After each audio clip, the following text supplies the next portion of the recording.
dear. Oh dear. Oh, that. Oh dear. Oh, that made me laugh more than it should have done. Terrible. Oh, you hit record as well? well? Yeah, no, we hit record. This is part of it now. Fuck me. This is part of it. That's fine. It wasn't even a funny joke. In my head, it was really fucking It's not worth explaining it. Oh, it's first 5 minutes cropped out. 5 minutes. More editing. Okay, right. Hello, mate. How you doing? I'm good, mate. Yeah? Welcome to, what do we call this? Oh, may the films be with the us. films be with you. Us. May the films be with us. Us Yeah. as well. You as well. Yeah, all This of is us. May the It's films be with you. inclusive. I'm Chris. I'm Callum. What are we? We're a topical podcast. Barely Yeah. topical. Just chatting about shit. You know, it was Films. a film discussion at one point, Yeah. and now we discuss Just about whatever. films and other stuff. Whatever comes to mind. Whatever comes to mind. You know. Shall we kick off? Yeah, go and do it, mate. We've got a with bunch the to hit. We got a bunch to hit this. Well, we've had a bit of time off, so Yeah. got those talk. Okay, so first session. Oh, yeah. Yeah, Yeah, it's going I to like spark that. like a bastard. Oh, it's gonna be beautiful. Yeah, it's going to be wonderful. Best decision. The best £2.50 not even being sarcastic. ever spent. Yeah, we. Me. Yeah. Well, it's my £1.25, Callum. Oh dear. So we actually saw some actual films that came out in the Like cinema. new films. New films. We're not talking about Suicide Squad this week. Fucking suicide, mate. Don't get me Oh, started. sorry. We'll tell you what. This is going to be a bitch fest anyway. As a heads Yeah. up, so Yeah. don't worry about it. So I went with my girlfriend to watch Ghost in the Shell, the American adaptation, I guess you'd call that. Yeah, I guess so. Emma's obviously a big fan of anime. Mm-hmm. She likes her anime, so we rewatched the original Oh. a couple of weeks before. I was like, God, we watched it once together already, but it's a hard film to understand the first time. Yeah, it's that era of anime is mental. Like I've told you about my favorite film of all time, Akira. Yeah. It's politically charged, even though it's about fucking superhuman DNA crap, right? Yeah. That whole era, Ghost in the Shell. There's some cool Phil it as the third philosophical one. stuff. Really, really good stuff. Yeah. But the first watch, you're just like, what? Yeah, definitely. So we watched that and we went to go see the film. And we came out, and as we came out, we bumped into you and Jess. Yeah. And you were going to go see Power Rangers. Yeah, I saw Power Rangers. Is it man. still called Power Rangers? Or Power is it like Rangers. Mighty Morphin? No, Power Rangers. Okay. But they are the Mighty Morphin Power Rangers, aren't they? They are indeed. They're not the Dino Rangers or anything like that. Well, no, you're correct. Did you watch the Mighty Morphin Power Rangers? I watched Mighty Morphin when I was So a you know kid, that all their Zords were dinosaurs or whatever, but it's not like Dino Crisis Power Rangers. Yeah. That's real. I think that exists. God. Yeah, I did see that. No, I just watched the very original. I mean, we're both early 90s kids. Yeah. So that's all I can think about around what was around in my time was the original Mighty Morphin.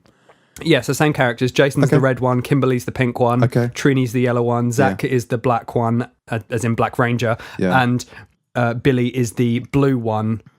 Mm-hmm. Blue Ranger's my favourite. He was amazing. Yeah. Do you want to do Ghost in the Shell first? No. Ghost in the Shell is quite I've got some segments to go into that, so we'll. All right. I feel like Power Rangers is probably a bit more of a contained thing. Yeah, I can do that real quick. But Ghost in the Shell, I've got some shit to talk about. So let me tell you, man, Power Rangers was like two films just stitched together. Oh, really? This film is... Are we talking like Amazing Spider-Man 2 levels of two films? Nah, I'm talking like Hacksaw Ridge and then Iron Man 2. Still haven't seen Hacksaw Ridge. Oh, man, it's good. Yeah.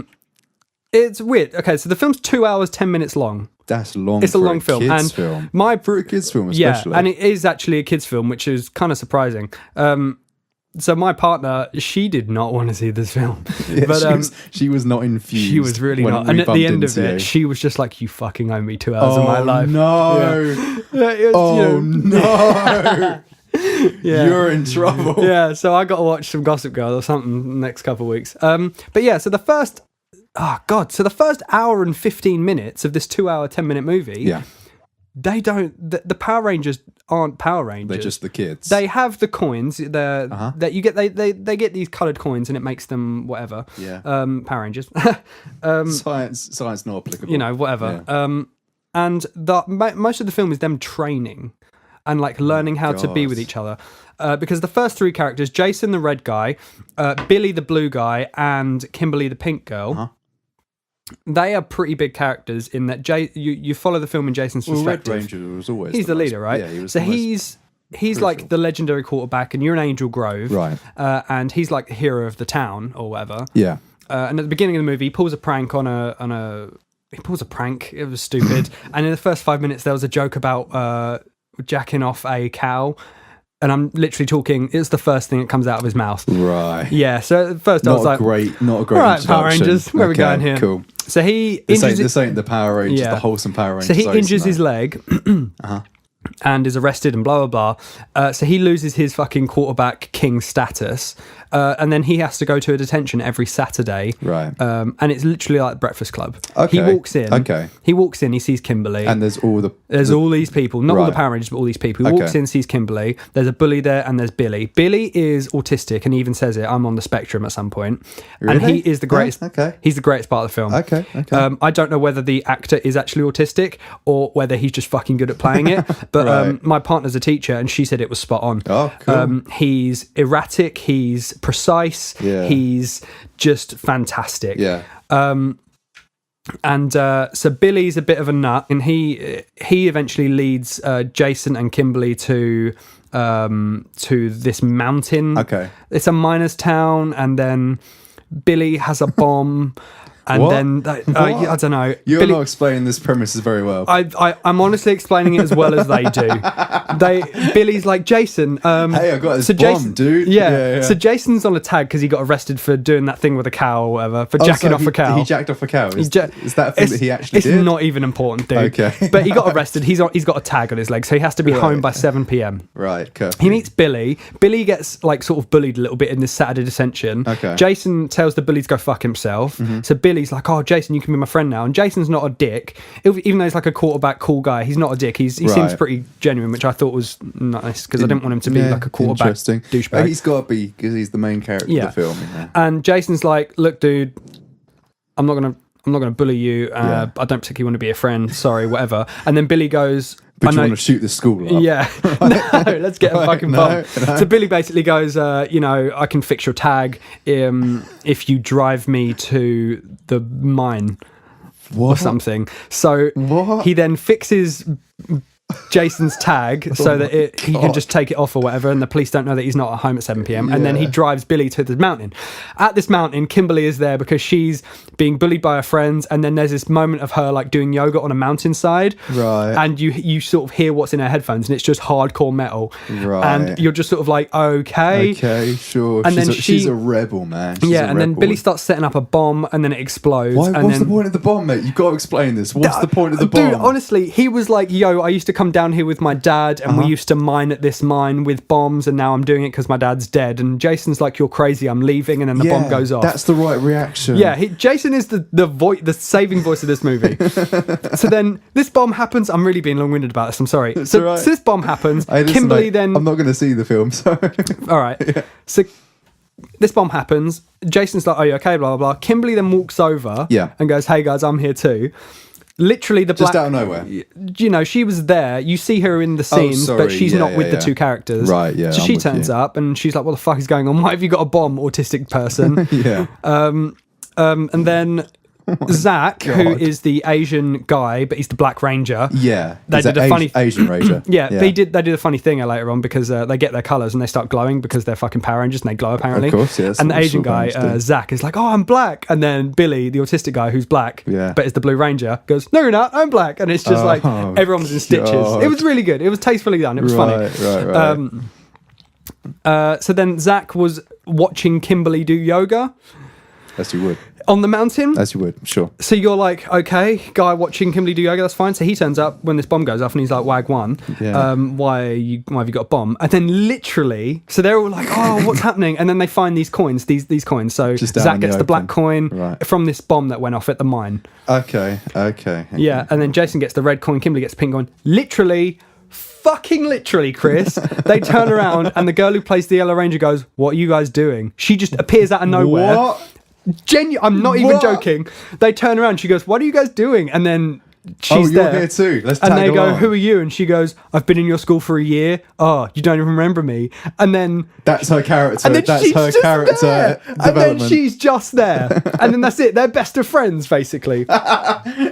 Fucking hell. I mean, at the very least, you should be like, I can blackmail you motherfuckers. Yeah, you right. know, like you just bombed a mountain. You know, and then they...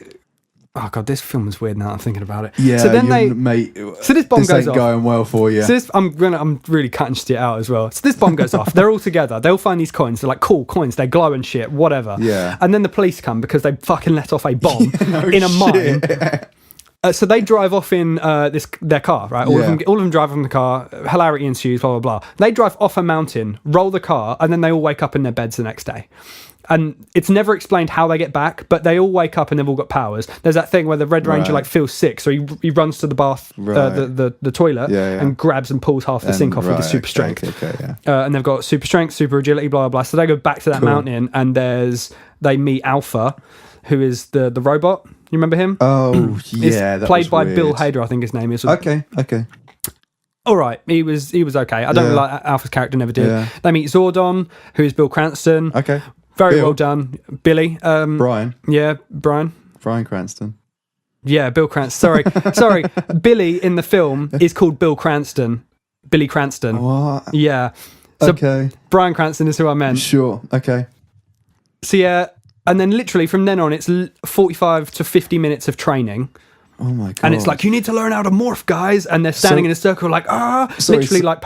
So all of that you've explained is in like the first 20 minutes. Yeah, and then it's maybe an hour of training, and they stand in circles and do like Dragon Ball Z, trying to morph, but they can't do it. Right. Okay. And then, but what is the morphing? Is it not just the suit? Yeah. At this point, so you've got all your superpowers. Yeah. Just give them the fucking suit. Yeah. Right. Okay. Yep. Okay. In all of this, Rita Repulsa's out. Okay. Elizabeth Banks is fantastic. Yeah. Fan-fucking-tastic. Yeah. She's genuinely horrifying. Right. She's making Goldar, who's the evil guy, the giant the giant fucking gold statue thing that walks around. She's creating him. Okay. So she's going around literally ripping people's teeth out. Oh, cool. Making gold shit happen. I mean, like, it's evil, but it's not that evil, you know? I mean, she's not killing anyone. Well, she wants to destroy the planet or some bit of bullshit, but it's like, she's getting a crystal, which destroys the planet, doesn't really matter, whatever. Okay. She was actually great. Okay. She felt like Rita Repulsa from the TV show. Okay. Because she was scary, but she was very hammy, you know? She was all flicking her hands camp. around. Very camp. Yeah. Flicking her hands around, going, right. And you were scared of her, but she looked dumb. Right. And she did really well. Right. So then they don't, like, oh man, they trained for fucking ever. Is it just like a classic train? They get to know each Become other. the Power Rangers. Yeah. Do the fight. Then the big guy comes along. Then you morph up, and then you do the big. It's the classic episode, right? But over 2 minutes 10 out. 2 hours 10 minutes. 10 minutes, mate. And then they morph, and then they get in their Zords, and the Zords are pretty cool. Yeah. And the last 45 minutes are great because it's non-stop action. Okay. Well, I'd say half an hour actually. Okay. Non-stop action. Power Rangers in Power Ranger suits are fighting giant rock monsters. Yeah. Can I just ask, do they spark when they get punched? Yeah. Yes. Yeah. And then they get in their Zords, and there's a really great moment where they're running across a canyon, and then the Go-Go Power Rangers theme starts. Nice. And I went mad. I was like, fucking yes, Power Rangers is back. Yeah. But that's it. That's all that was of the original Power Rangers in that movie. Yeah. There's a part where they're all in their Zords and they join up to make the Megazord, and they go, are you ready? And everyone's like, yeah, I'm ready. Yeah, I'm ready. Yeah, I'm ready. And they go through 5 people saying, yes, I'm ready. Whereas in the original Power Rangers, they would have all gone, ready, like in one unison. Yeah, they do like the you know, pentagon the screen. Penta 5. Yeah. There was none of that, dude, and I was really disappointed. Shame. They should have gone. It was dark and gritty. enough that everyone had their own issues. You know, the Yellow Power Ranger's an outcast from her family because she's a lesbian. Oh, cool. Zach's, sweet. Yeah. Right. Yeah. Zach's mum is bedbound and very ill, and she's definitely going to die. Okay. So he's very sad. Yeah. Jason's got no direction. Kimberly's been outcast by her friends. Billy's got no friends and is autistic and whatever. likes to blow shit up. And has access to bombs. They've all got their own things, and it's all So school shooter. I'm glossing over. Don't say that. So school shooter. I'm glossing over it, but honestly, the characters were done really well. Okay. And it was. I can see why they went gritty. And no, I'm not gritty. Gritty's the wrong word. They went realistic-ish. Yeah. Everyone has their own realistic issues. Yeah. I can see why they did that, but then I can see again why they didn't go for the full hammy Power Rangers shit at the end. But I think it needed that, to be honest, because once they were in the suits, the film was fun because they were punching giant rock monsters, but it wasn't Power Rangers, it was just fucking Transformers. Yeah, it's just anything. Yeah.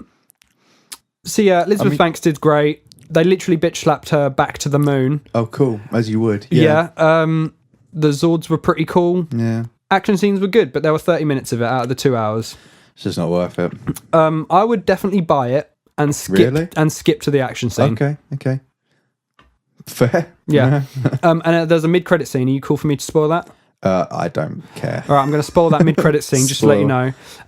They go back into detention at the end of the film, and they're all in it now on Saturday, just because, Sure. Brotherhood or whatever. Breakfast Club. And then the guy, the teacher goes, "Oh, we got a new student for Saturday detention."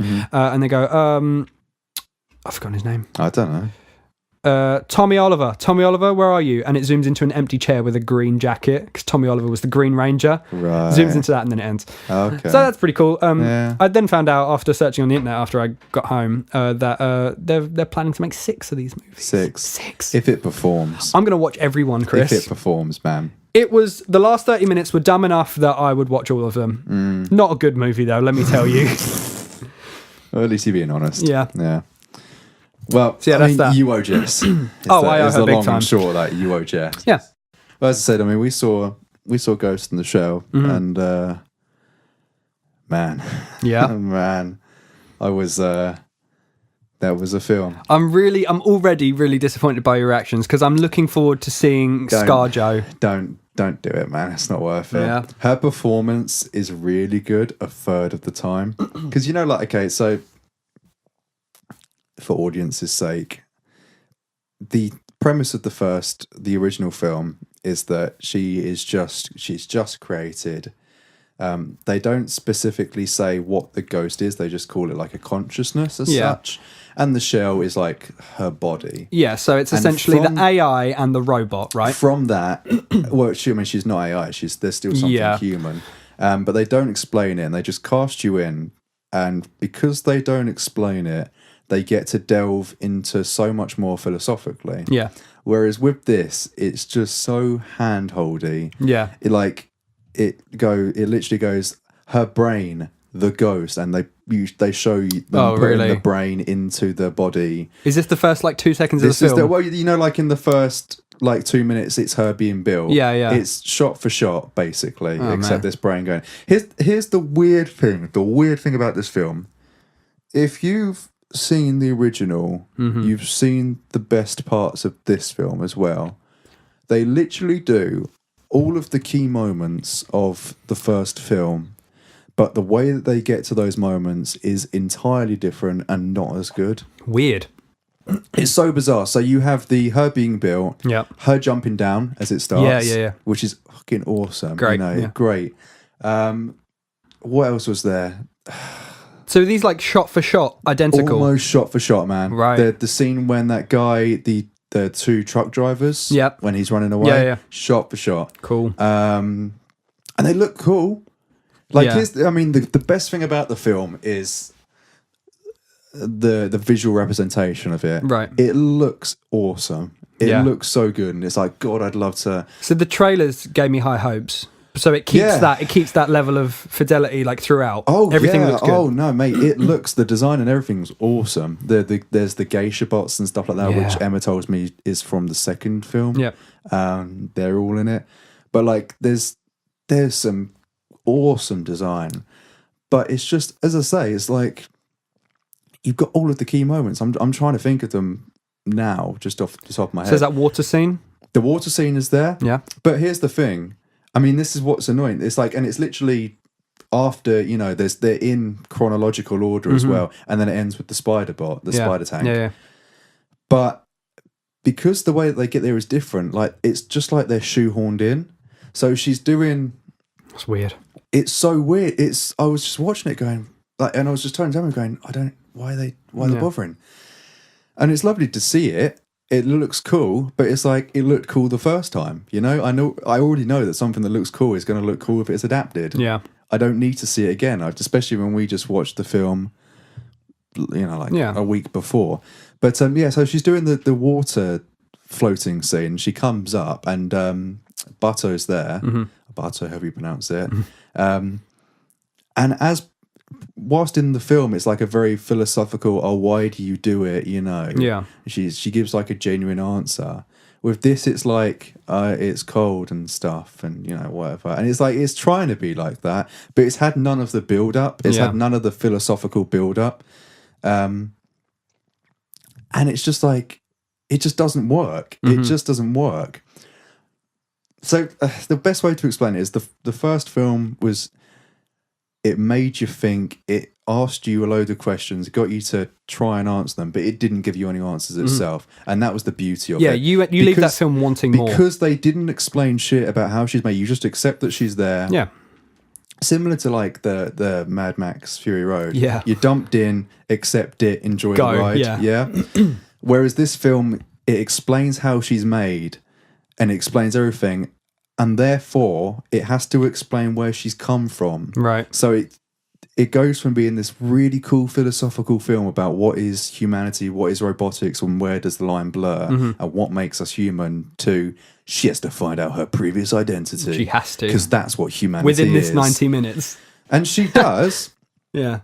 And she does, and it's just not as good. Yeah. It's a film that you've already seen 100 times before, you know? And that was such a shame, because I wish they'd have done, obviously in the trailer they showed a couple of key scenes. Yeah. And I'm happy for him to be in there, especially the intro scene, because that can be just like where she's dropping down. That can be applied to anything. That's just a mission. Yeah. But I wish they'd just done those, paid homage, and then just done their own thing, because the world is so expansive. But So it sounds like they've sort of gone... They got the best bits of the film and then just didn't even follow through with it. They've just gone, right, we need to get to this point, just fucking brainstorm, get there.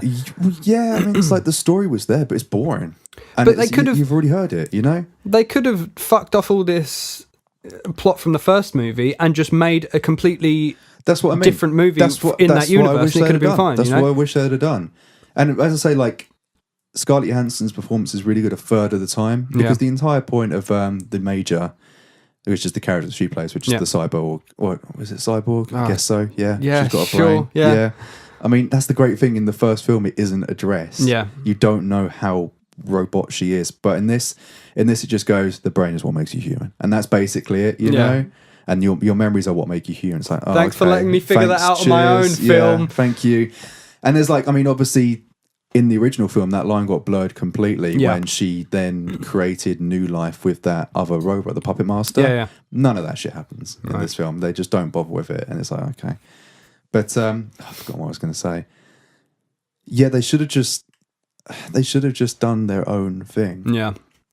But it's so hand-holdy and it's so cliched, and it's just the story you've heard a million times before. So let me ask you this. I was going to say. Her performance is really good a third of the time, because the entire point of the Major is that she's this robot thing that is trying to understand humanity and from that understand what she is. And she's sort of like, she's emotionless, but she has some emotion. Yeah. And Scarlett Johansson got that down perfectly, I'd say a third of the time. And then the other third was beep, bop, bop, I am a robot. The way she's moving and stuff. And then the other third is it's just Scarlett Johansson reacting to things, which is too human. All right.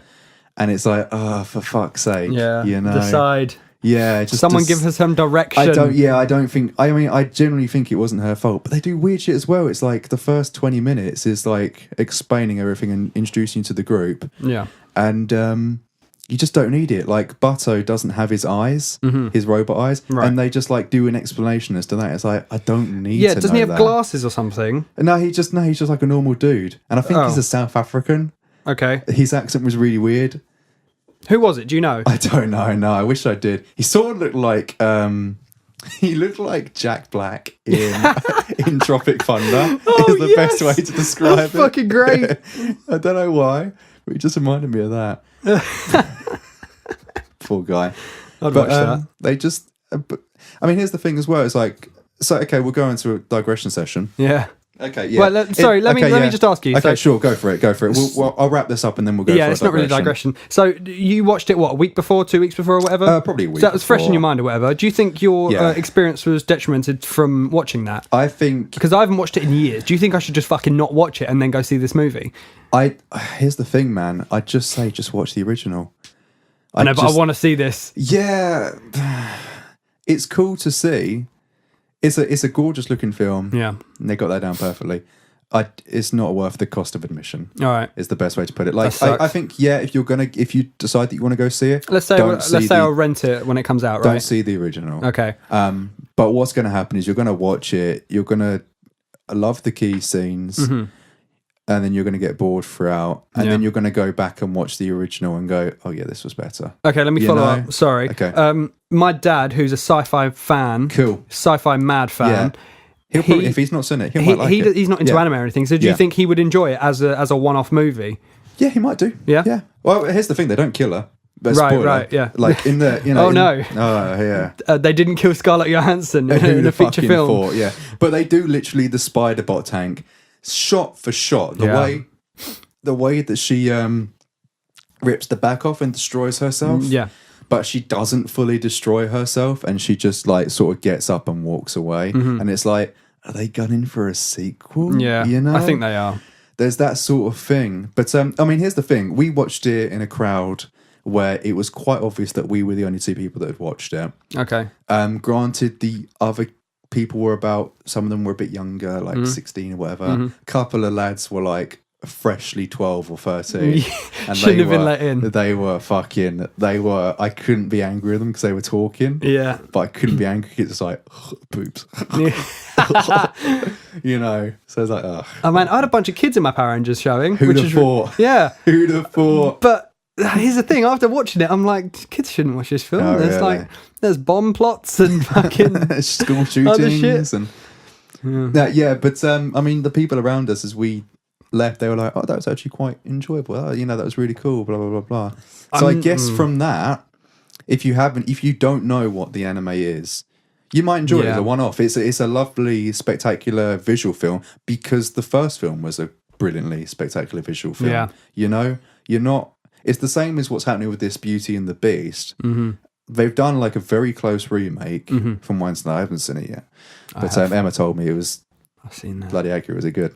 We'll get there. Oh, okay.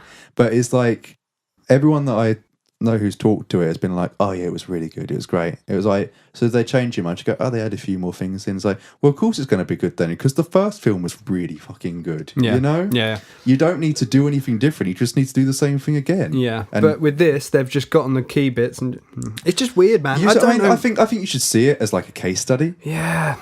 But I mean, in terms of stripping what I would say the core of a film is, for me the first one was so interesting because it is also philosophical. And it was ahead of its time as well. I mean, when did that come out? Ahead of its time. It was 95. It was 95 and that then inspired The Matrix for 99. Yeah, of course. Like shit. Yeah. And there's like so much stuff like that. But in this film, it sort of feels like a little bit like they've watched the film, but they haven't understood the film. Yeah. That one scene was sick. Let's get that. Imagine if it's Scarlett Johansson. No, exactly. dude. Yeah, exactly. Yeah. There's a fair bit of that. I could write a movie. Yeah, I think we should. Yeah. We should try. There's this really old film. We should do a podcast where we try and write a film. You fucking right, we should. Yeah. There's this really old film called The Matrix. I think if we pull that into the 21st century. Yeah, I mean, it's weird because there were certain scenes where I was thinking, I'm not sure if this is inspired by Ghost in the Shell or by the films that Ghost in the Shell was inspired. Yeah, absolutely. There's a bit like that. She does a wall run. Right. At the very start. It's in the I think it's in the trailers, and it's like, okay. Yeah. Cool. We've only been doing that because you've been doing that, but are you doing that because you should be? Yeah, exactly. Fucking movies are weird, dude. It's all kind of weird. But lovely film to watch. If you haven't seen Ghost in the Shell, if you don't know what it is, you can go see the film by all means. But then I'd say go watch the original. If you don't mind anime and the dubs are good, dude. Yeah, I watched it dubbed first. Yeah. Go for it. It's really cool. But there's some weird stuff. Like, okay, I'll wrap it up. Yeah, that's wrapped up. Yeah. But digression session. Yeah. Wagwan. So, what's on your mind, Chris? What's on my mind, man? So I'm watching this film, and it's an anime. Yeah. Now, to me, I've watched a few animes in my time. I don't see them as Asian. Right. Do you get that? I see them as anime people. I just see them as anime people. Yeah. They're sort of nondescript, aren't they? They're just sort of nondescript, right? Yeah. So when people are coming out with this, it's a whitewashing thing. Yeah. I'm a little bit like, well, give it a chance. Yeah. Give it a chance. It's a future sci-fi thing.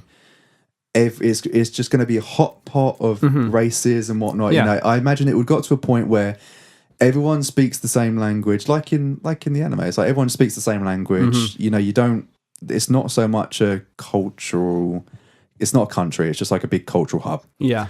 So give it a chance, sort of thing. And I went in with that in mind, and it was going really well. Up until the director, I've forgotten his name, just started speaking Japanese. What? He's just a Japanese actor, I think. And he just starts speaking Japanese, and everything that he says is just subbed. Right. And I'm kind of like, okay, all right. So now there's a disparity in this Now law. there's a disparity, right? Yeah. So, and then they go and meet the team, and one of them's English. Okay. Like British, the Queen's Cockney, English. Okay. The English, yeah. Emma was like, I have no idea who that character was. Emma managed to work out who all the other characters were, but she's like, I have no idea who that was. So then I'm like, okay. Well, I mean, it's still like very different racially. So I'm like, well, right, maybe so she's just a white lady who was in this whatever, and she's just become the major. It doesn't matter, especially when it was quite a hot part. So I'm like, okay, I can still live with this. It's still weird that the guy is speaking Japanese for no reason. And this is a bit of a spoiler of the film.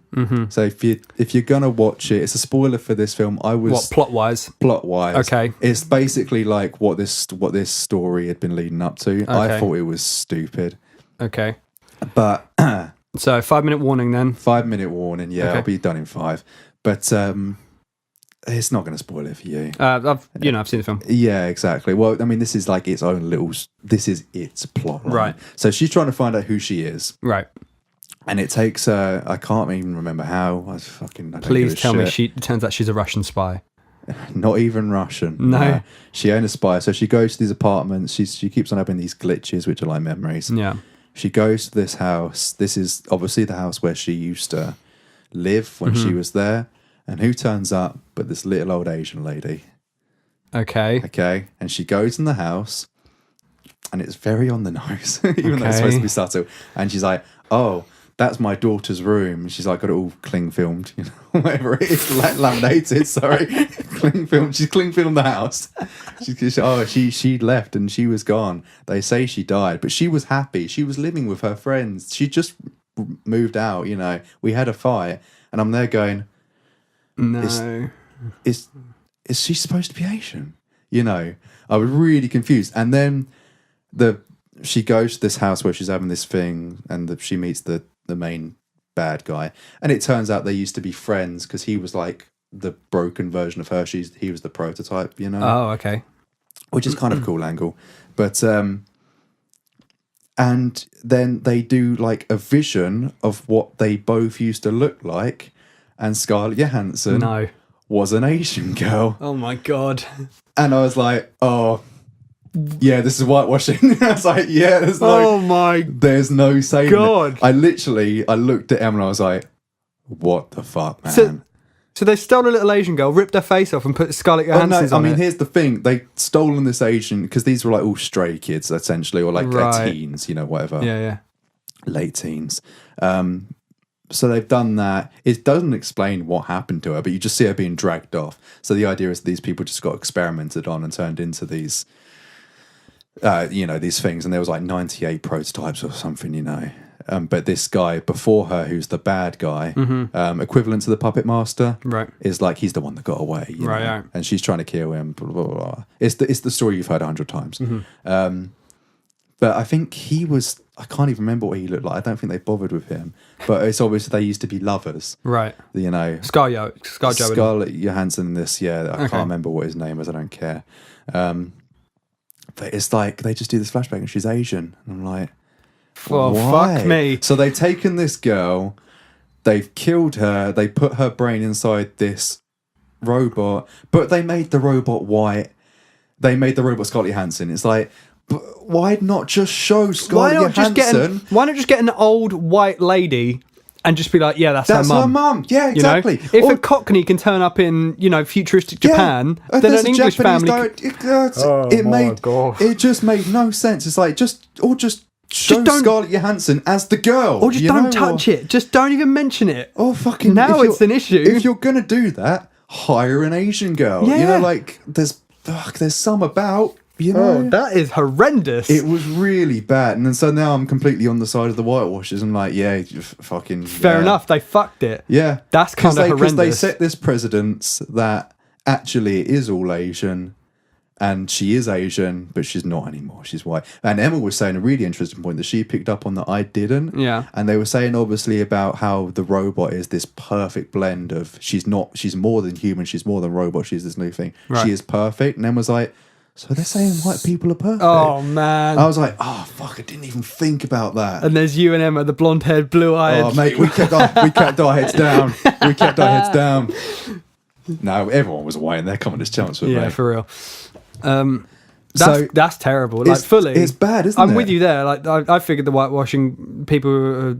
yeah, because it's future. I mean, we both love sci-fi so much. Yeah. And we come from the world of everyone's just from everywhere and it's just this one big community. And let's face it, if they did Ghost in the Shell to mass audiences in the US and UK and put a random Asian girl who I'm sure would act it perfectly... It'd be fine, but they're not going to sell it. It'd be fine, but they wouldn't sell it. No. You put Scarlett Johansson on it and that thing's selling. Scarlett Johansson is just the same Scarlett Johansson in any action film you've ever seen her in. Yeah. It's just, she can do it. I don't know, man. Fine. That Lucy was pretty good.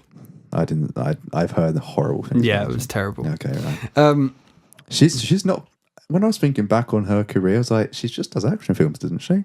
What else has she done? She was in a couple of rom-coms. And rom-coms. I think she's more successful than she should be. I mean, she's Black Widow. And she's doing Disney well at shit, that. Man. Like, once you're Marvel touch. Black Widow. That's terrible. That's fully bad. Terrible. Yeah, that's like okay. It's just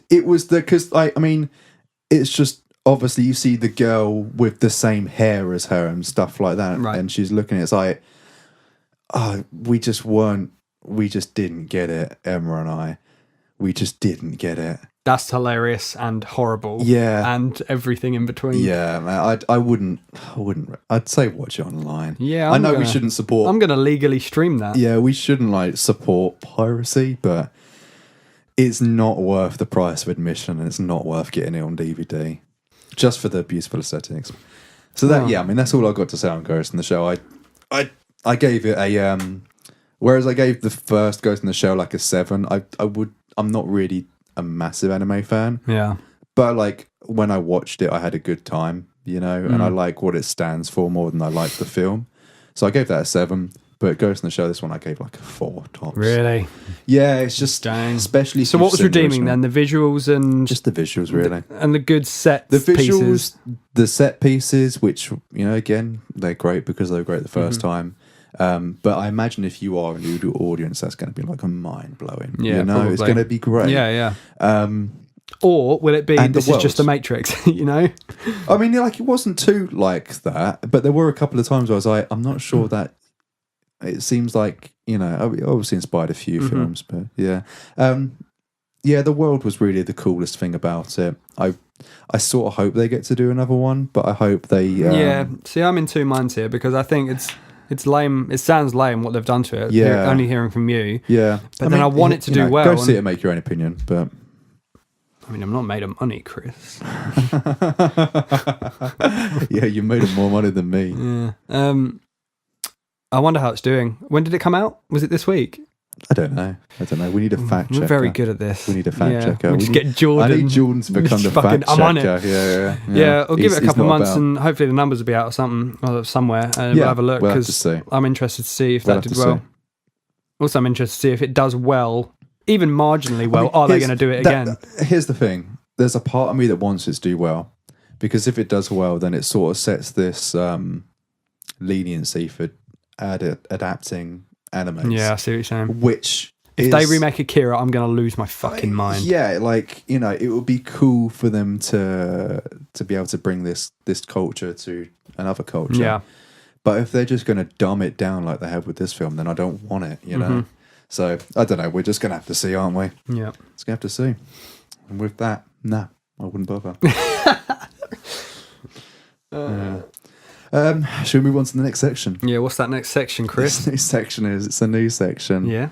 And new section. It's just a chance for us to sort of gripe about whatever's annoying us. Yeah. Okay? I don't know what this is called yet, do I? You don't know what it's called. Go on. This is... You know what's getting on my John Wick? Yes! That's perfect. So what's getting on your John Wick? What's getting on your John Wick? All right. I'll tell you what's getting on my John Wick. Number one, fucking uni deadlines. Yeah. Who orders this nonsense? Yeah. I'm in my masters, for 1 year masters, full time, and I've got. I mean, I showed you. I've basically done this calendar, and I showed it to you. I think. Yeah. And I've done basically half of the work, maybe 45% of the work in the entire academic year. I've now had my last lecture, and in the past 3 weeks, and in the next 3 weeks, I'll have done all of the other stuff apart from the major project. Right, so within 6 weeks, you've got over 50% of work to do. Well, I've already done 25% of that. Right, but yeah. That's horrendous. It's madness. Yeah. It's utter madness. Why not just spread it out? That's like when you told me you were going to go for the Masters, I didn't realise it was a year. And not even a full year, it's a school year. Yeah. Like, so September to May? It's not even that. I'm finished. Lecture-wise, I'm done. You know, and it's like the 1st of April now. Yeah. It's ridiculous. Yeah. Yeah. I mean, I started in September, but here's the weird thing as well, and I can sort of understand it, but so we don't have any lectures.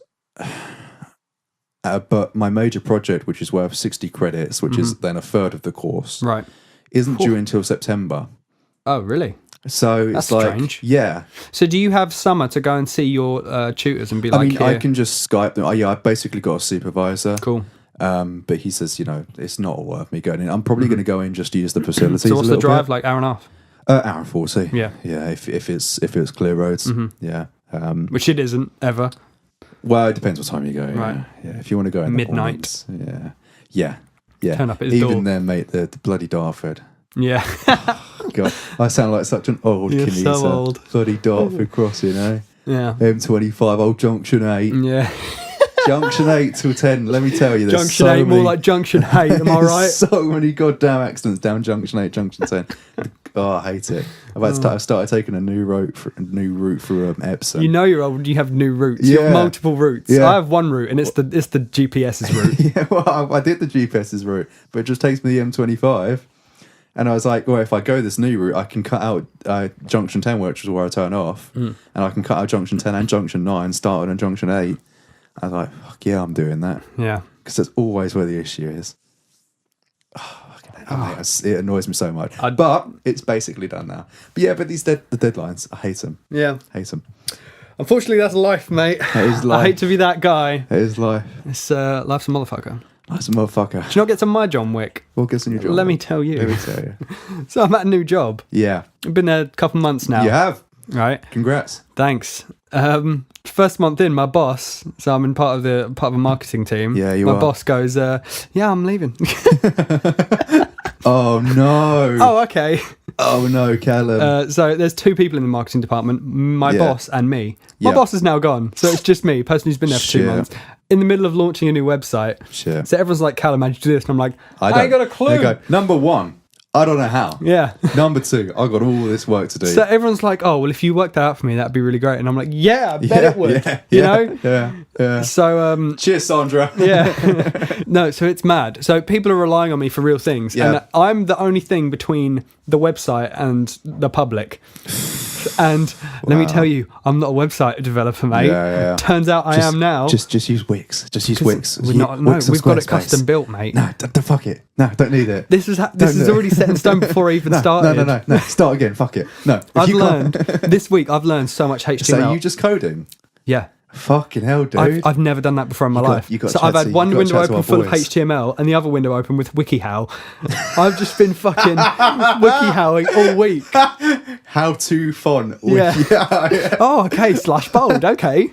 It's been fucking hell, dude. That's terrible, man. Mate, you just speak to and my boss. Speak to our boy Ollie. He might be able to give you some lessons. Well, it's too late now. Like it was this week. The website's a piece of shit already. Yeah, it's out. You know, it's the Hindenburg. And my new boss. So they have replaced.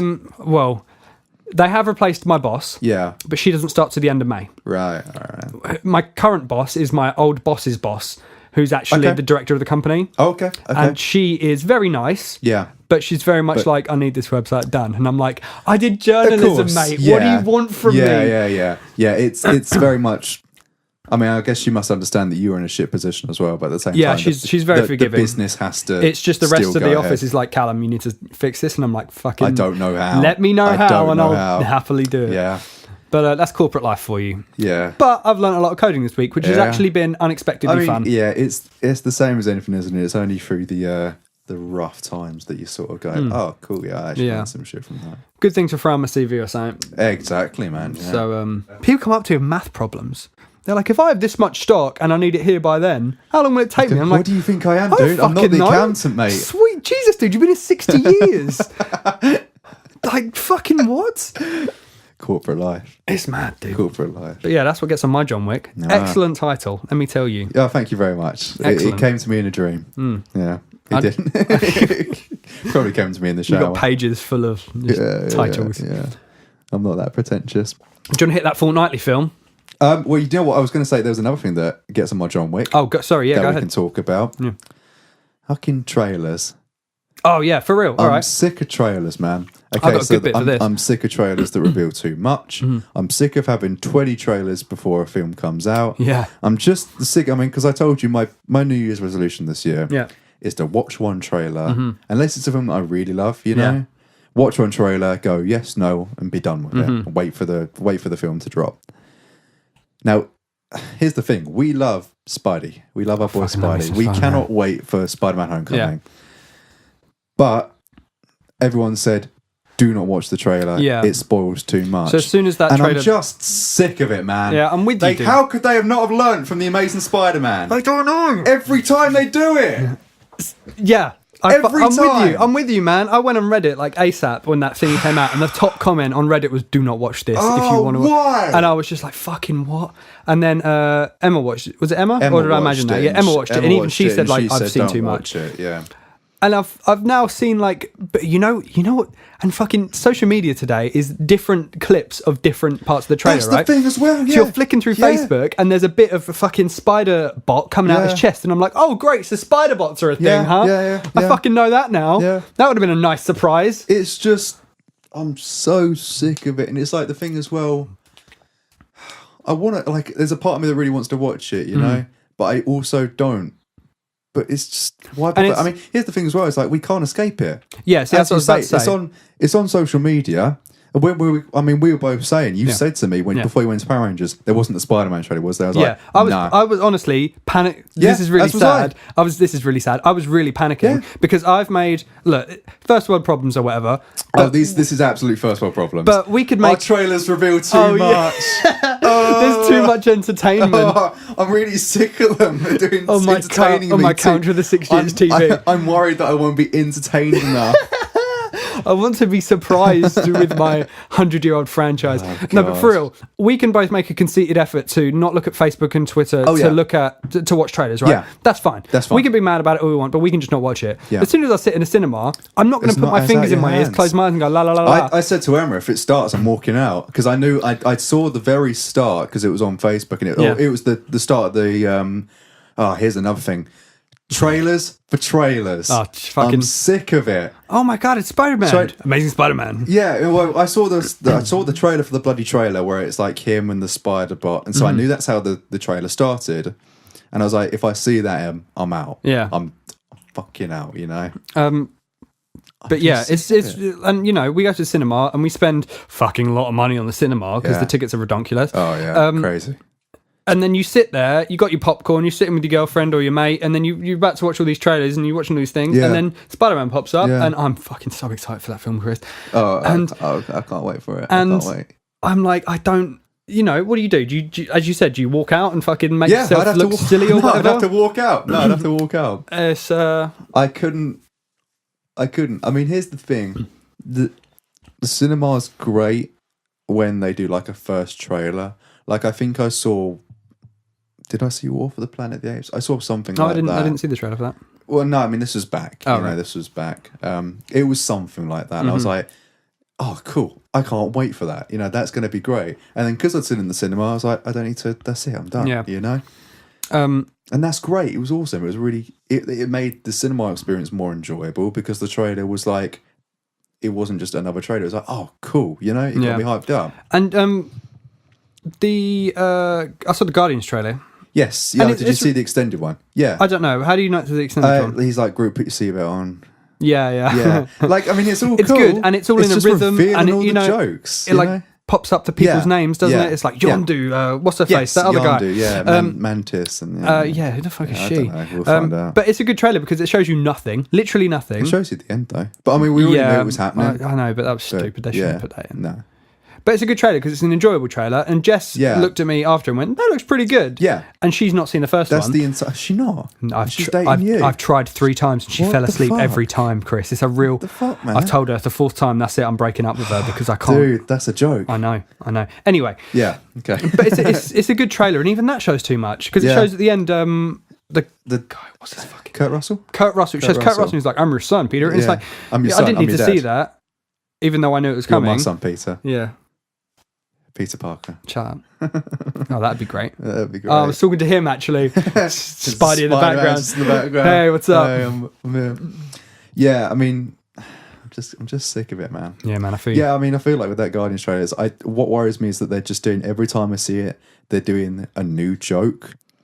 Yeah, and it's like, don't wear yourselves out, guys. But the first guy, because that scene that I've seen now the same scene like 3 different times with 3 different edits. They did alright with the first Guardians movie. Yeah, and I mean, I love that film. I'm sort of hoping that it's just like a case of, as we saw in like Deadpool as well, is the jokes are just different in the film. Yeah, and it's like, oh, cool, sweet. Yeah, they've got. I mean, and that's great as well because it shows, man, they got fucking loads of jokes. They did that with Amazing Spider-Man 2, and the jokes weren't as good in the actual film. Yeah. You know when they threw the car at him and he caught it and he goes, "Huh, did you drop something?" Yeah. And then in the actual film he's like, "Whoa, good thing it wasn't a horse." Oh yeah. How and it was like, that's not as funny. Fucking Amazing Spider-Man 2. Yeah, Amazing Spider-Man 2 is the most conflicted film for me because I love one half of it. My first thing every day when I wake up. Digression. Every day when I wake up, the first thing I think about is Amazing Spider-Man 2. Yeah, and it's every day, every single day, and God only knows what what mood day to day will bring. Because I don't know. Sometimes I wake up and I'm like, that film's fucking fantastic. It's fantastic for half of it, and then other days I wake up and I go, trash. Fucking fuck everyone, including that film. Yeah. Fucking Jamie Foxx. The fuck were you doing? You don't like Jamie Foxx, though. You've got a grudge against Jamie Foxx. He's a terrible actor. He's a terrible singer. No. Listen, mate, you're objectively wrong. Have you ever seen Ray? All right. Yeah, watch Ray and then shut up. He was bad in Amazing Spider-Man 2.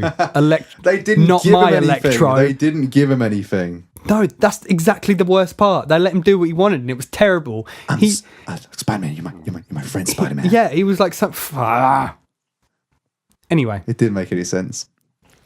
Fucking Amazing Spider-Man. Amazing Spider-Man. I love it. I love the relationship between Emma Stone and Garfield. That didn't last long, did it? But that is like so good to watch because it's genuine.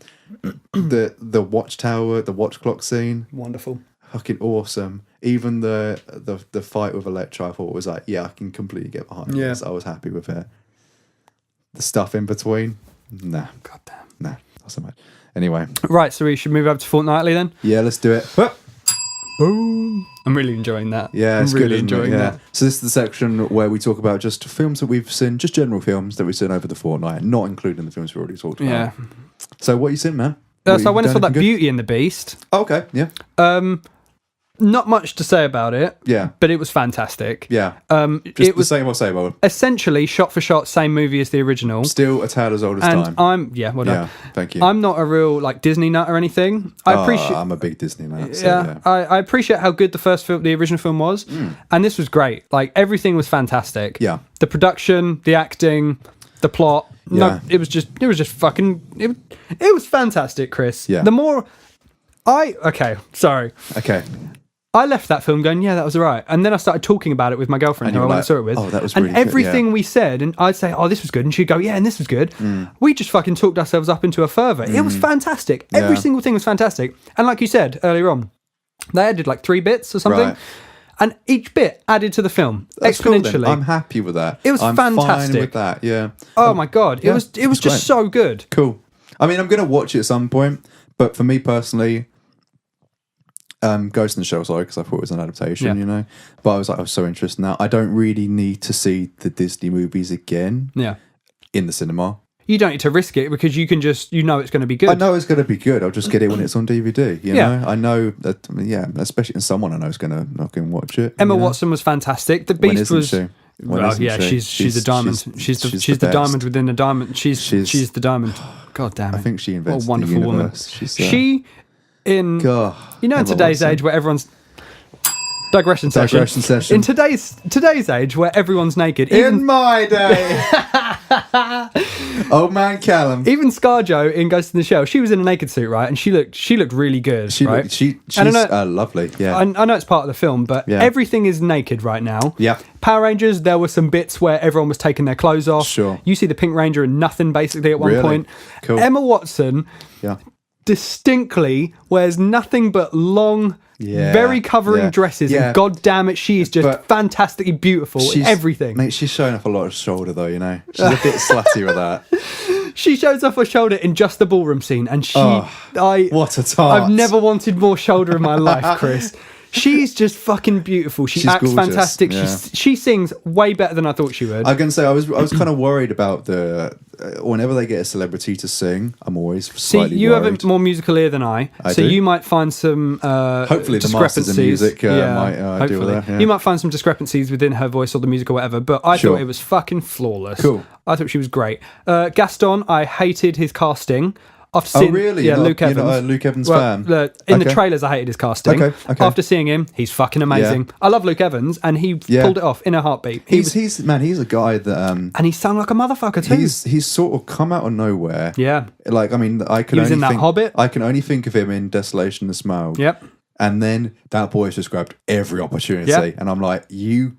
Go for it, my lads. He was in a Gone... No, he wasn't in Gone Girl. He was in Girl in the Train. Furious. He was in the Girl in the Train. He was in Dracula, the remake. Like, I mean, they've not... Like, it's one of those things like... They're not been great films. They're not all great films, but fuck me, he's boy. He's doing the work. You are. He's getting that money, you know? Like, he's Welsh, did you know? He's Welsh. He's a Welshman, He's fully Welsh. Yeah. I'm not going to hark on about it forever, but honestly, the film was flawless, and that was the happiest fucking £12 I could pay for a cinema ticket. Cool. It was wonderful. Sweet. That's me. Is that it? That's I've got one night. more, but I didn't know if you want to split it up. No, we can. You can go for your one because I've got a couple of films. I've had a bit of a weird one. Yeah. Oh, really? I mean, just in terms of like, I think for about 5 days, I just did work and then watched a film. All right, in this dark hollow of yours. Yeah, I've had to get Mass Effect Andromeda because You bought it? Yeah, man. Yeah. Oh, we'll talk about that some more. Yeah, okay, yeah. We'll talk about that in a bit. We'll wrap up with that bad boy. So then I watched Power Rangers last night, and then we came home and instantly put on Miss Peregrine's Home for Peculiar Children. Oh, okay. Yeah, it's a bad movie. Yeah. Oh, man. Tim Burton back at it again. I fucking love Tim Burton. Do you? I'm so iffy with him, man. He's not done a good film since 92. It's it was a shit film, dude. Yeah. That's a shame, man. Is Asa Butterfield English? Is he the weird kid in it? He's the main dude. I have no idea. Because his accent was his American accent. His accent was all over the place. He must be then. And it was so wooden. And even Jess, who was just trying to enjoy the film. Canadian, who is basically American. Yeah, exactly. You know, and she was less. like, his voice is a bit weird, and he was just so wooden, and everything he'd do would be like, someone would actually die, Chris. Right. Someone would actually get struck down by a giant monster with no eyes and claws. Cool. Fucking dead, destroyed, and he'd go, oh no. And you're like, fucking Asa, how are you in this film? He's next to Eva Green, who is the temptress of the night. She might be a modern witch. She's my perfect woman. She's so I'd kill everyone on the planet just to say hello to her. I never put her down as like a celebrity crush for some reason, but whenever I see her in a film, I am just entranced by her. And she I have acts no her ass idea off. why. She does this alluring, mysterious Miss Peregrine. She's super weird though. Yeah, she's fucking weird. She's weird, man. It's the French. Is she French? Yeah, of course she's French. No, she's not. She's half French, I think. She's not full French. What's the other half? I don't know. American, English. God damn. Anyway, she was okay. Out of the shit film. She was the best part. She can actually act. Well, she's also like the only adult, isn't she? There were a lot of kids in the film. Actually, the kids weren't too bad. They really didn't have a part. The kids were props basically, and their props were their powers. Like there's a girl who can fly. There's a girl who can touch things and set them on fire. It's like the Weird Avengers. Yeah, but the Weird X-Men, but not really X-Men, good. That's a better idea. They had this. It was a cool little.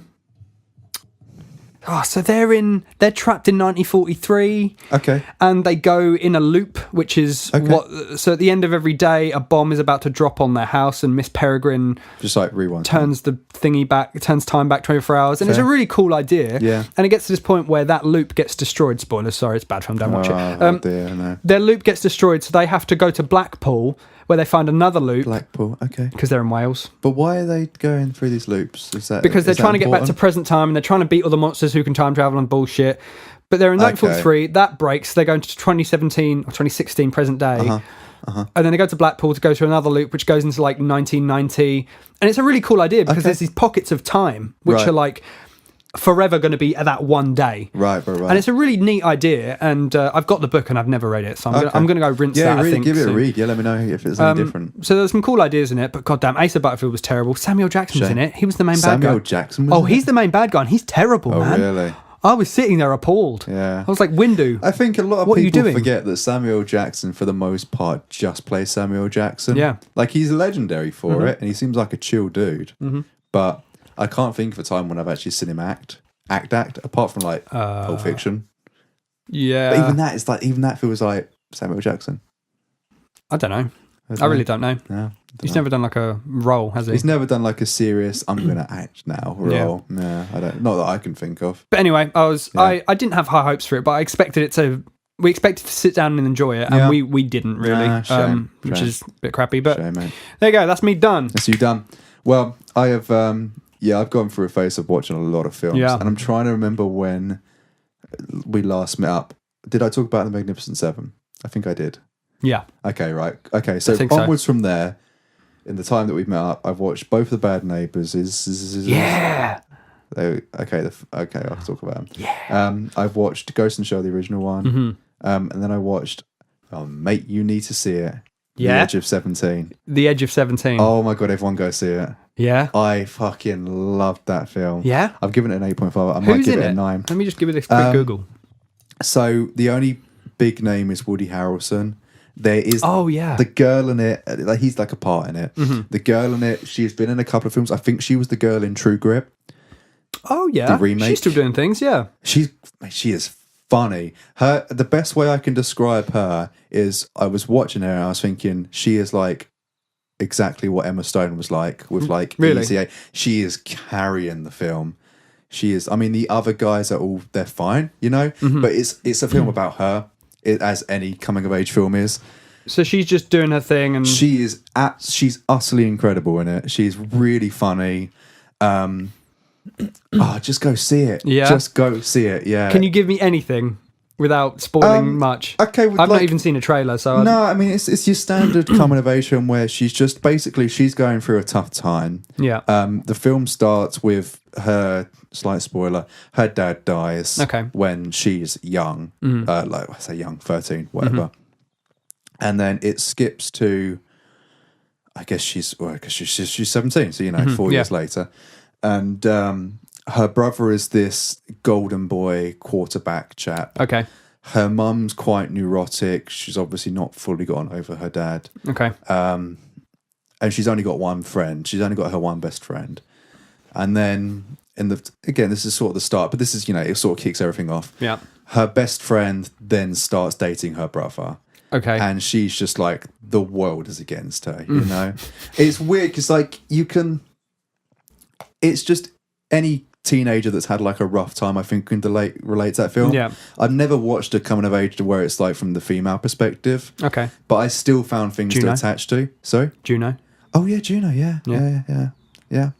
I have. Yeah, I don't know.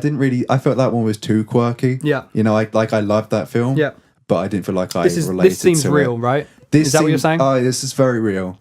In the sense that, there's a hilarious moment where towards the end she texts this boy in this like fit of, just like when you're like in this weird mode and you just do something quick. Yeah. And she like starts off really simply like, I've been watching you, I just want to be with you, blah, blah, blah. I want you to put your fingers inside me. I want to feel you. And it just like goes into this, Oh, yes. And then she just like accidentally sends it. And I'm in. Oh, there's so many funny moments. It was really funny. I really enjoyed it. Emma is not a big coming of age film fan. All right. She was a bit begrudging watching it, but she really enjoyed it. That's cool. All go right. see it, man. I'm gonna do that. Yeah, go see it. And I saw. We've already talked Ghost in the Shell, so the other one's is Bad Neighbours. I've only seen the first one. Only see the first one. All right. The first one is funny as hell. And I went in expecting nothing, and it was so fun. And there's this little bit of like heart. It's heart. There's a bit of heart in there, the man. way I describe it and the way I sort of describe to my mates and to Emma is like, it felt like American Pie. Yeah. In the sense of there was a funny film, but at the core of the funny film was something going on. Yeah.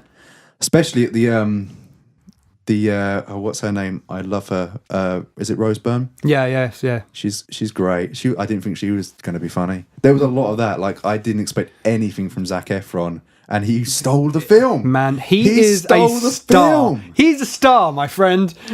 I've not seen him in anything before. Yeah.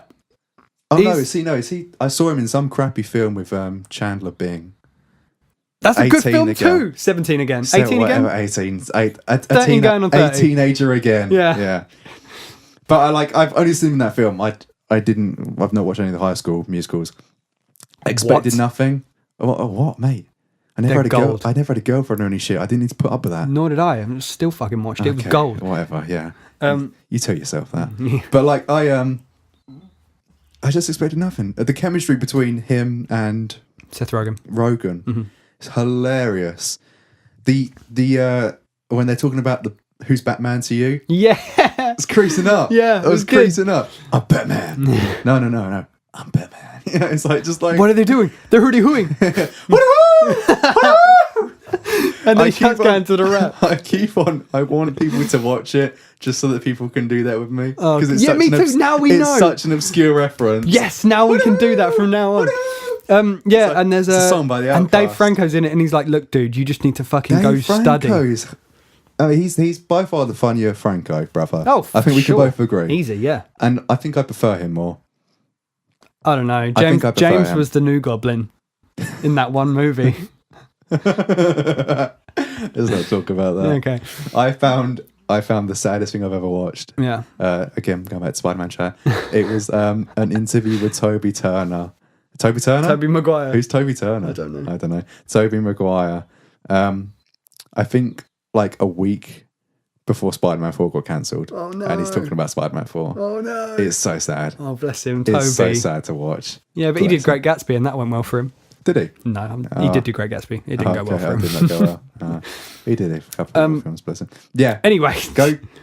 Yeah, it's a good film. It was a good film. A really good film. I can't add on what you've said enough. It's just so I would good. just say go in expecting nothing. It looks like a frat boy movie and like, let's get fucked up and do stupid shit. Yeah. And it half is. But then on the top of that, you've got like this married couple, recently had a baby. Yeah. Here's the thing. I'm going to go into... So, Bad Neighbours had a really good premise. And it was like, what I loved about it so much was the idea that they've just moved in this new family, then this frat party, and they got along. I thought that was so interesting, and they were friends, and then they have this bust up, and then it's like warring factions, but then they win, and they go, oh, I miss it, you know. And I thought that was such a fun, different angle for a comedy and this frat boy kind of movie, and I loved the characters were all quite unique in the sense of like, especially with the adults, it's like a lot of the time you get adults that like, oh, we just want to be young again. It was like, but these are adults that are still sort of young. You know, they do that shit. Yeah. It's not like they're trying to live their youth or anything like that. But it was, and then the second one comes along and just shits over all of that. Really? Don't see the second one. Oh, what's the girl's name? Chloe Grace Moretz. Yeah. So she's like the frat girl house. She ain't great in it. Really? So the idea is, it's got this really, really weird on-the-nose feminist agenda. Okay. Which... Oh, okay. Instantly took me out. Okay, so there's a lot of issues with that film. The script is the biggest one. Okay. The idea is that a sorority, which is the girls, legally cannot in America have parties or whatnot. Right. So these Chloe Grace Moretz and two other friends, grab this house. Yeah. And they start their own outside of campus sorority. Okay. So that they can have these parties. Right. All these parties are weirdly themed, and they're all like very female exclusive.